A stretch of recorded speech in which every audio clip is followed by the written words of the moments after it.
The burn, dodge, and sponge tools in Photoshop are three tools that link together on your toolbar: dodge, burn, and sponge. Activate with the letter O on your keyboard, and they're tools with odd names: dodge, burn, and sponge. They get their names from traditional photography, where in the darkroom, light can be blocked out or dodged in order to make portions of an image lighter, or light can be passed through a small concentrated hole in order to darken or burn in an area. So what you see here is this dodging tool here looks like a lollipop. That would be a place where we would create a shadow, and what that does is it lightens the pixels where you paint. The burn tool, underneath it, this looks like a hand making a circle with the forefinger and the thumb. That would be representing the idea that you have a small hole where light's going to be concentrated through.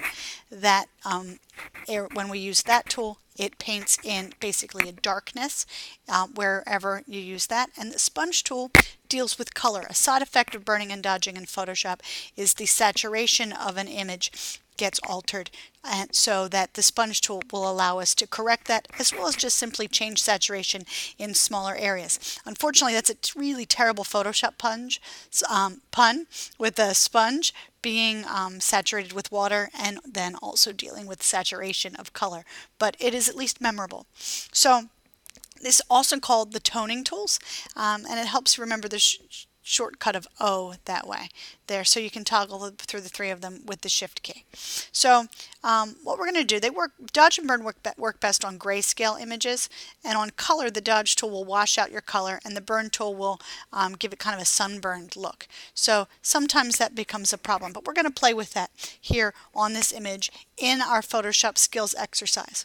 To begin that, you're going to copy and paste this image, the one that you're going to start with, onto that 8x10 document as we've set up in the past, and now we're going to play with our tools. Now, to show you what that does, to burn something in, when I choose the burning in tool, my options bar up here gives me the size of my brush, a hardness or softness. I prefer in most cases to leave my hardness at 0, so I have a fuzzy edged tool, but it also allows me to control the range, which area of the image will be affected by it, as well as the exposure or the strength of it, the power of it. So set it 50% and set it midtones is the default. So I'm going to leave it here, and what you'll see here is if I paint in here, you can see my mid values in my background get darker.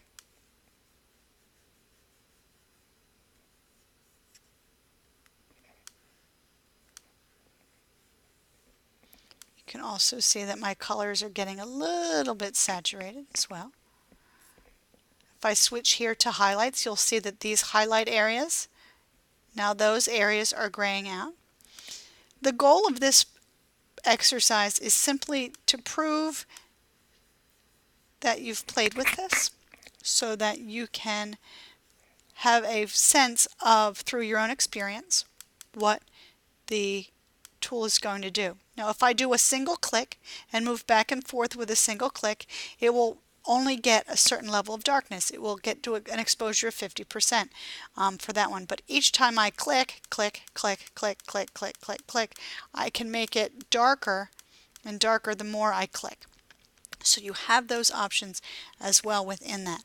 I can then take further and put my shadows in. If I change my exposure to something heavier, you'll see it becomes much more dramatic. It's catching the dark values as well as pushing the dark values here. So you notice that by altering which target area, which values will be affected, it allows me to create some depth to the image as well. What I'm creating is a little bit unrealistic, but that's fine. So I'm going to do some darkening in here so we can get a sense of what that looks like. Here's some darkening. I'm creating a focal point here with my kitty cat.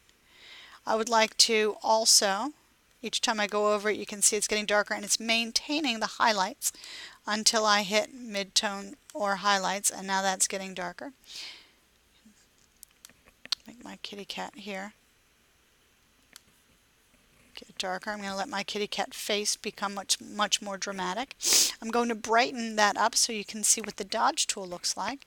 Here I can undo some of the work that I did with the dodge tool if I want to, and it will come back and it will lighten some of those areas if I choose to.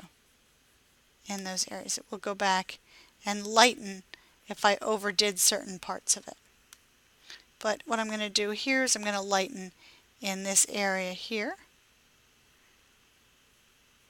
It's a concentrated way of working with your contrast and a controlled way of doing it with these tools rather than applying heavy effects. I'll go back to the burn tool here to blend that edge a little bit more.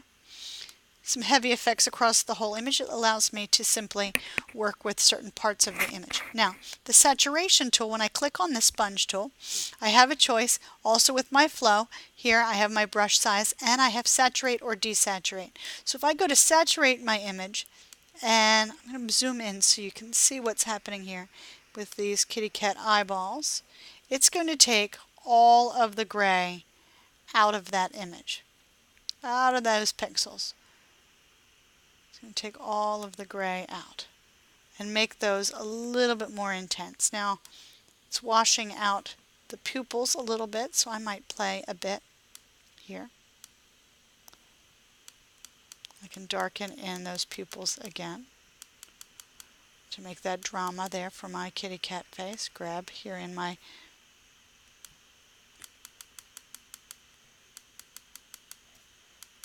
navigator. There we go. And I'm going to take my image and now I'm going to desaturate so you can see what that looks like. So in your finished image, I'd like to see areas made darker. I'd like to see areas made lighter. I'd like to see areas saturated and areas desaturated. However you would like to demonstrate that, you may with your before and after. If I desaturate, I'm going to desaturate rather heavily on this for the sake of speed. It's going to take the greens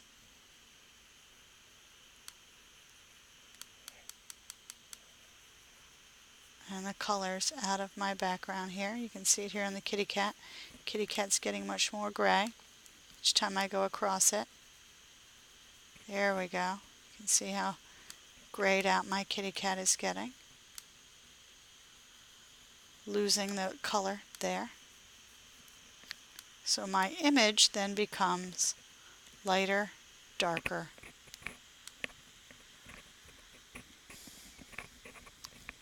I'll take the gray out of that part there. So now you can see I've altered this image. I have areas lighter, I have areas darker, I have areas that the color is more intense, and I have areas that the color is desaturated here as well. And at this point, I've proven how that tool works. If I want to see my before and after, you can go here. That was my before. That's what we started with. And then my last steps, there's my after. I copy and paste each of those stages into my Photoshop skills document for burning and dodging and turn that in on the drive.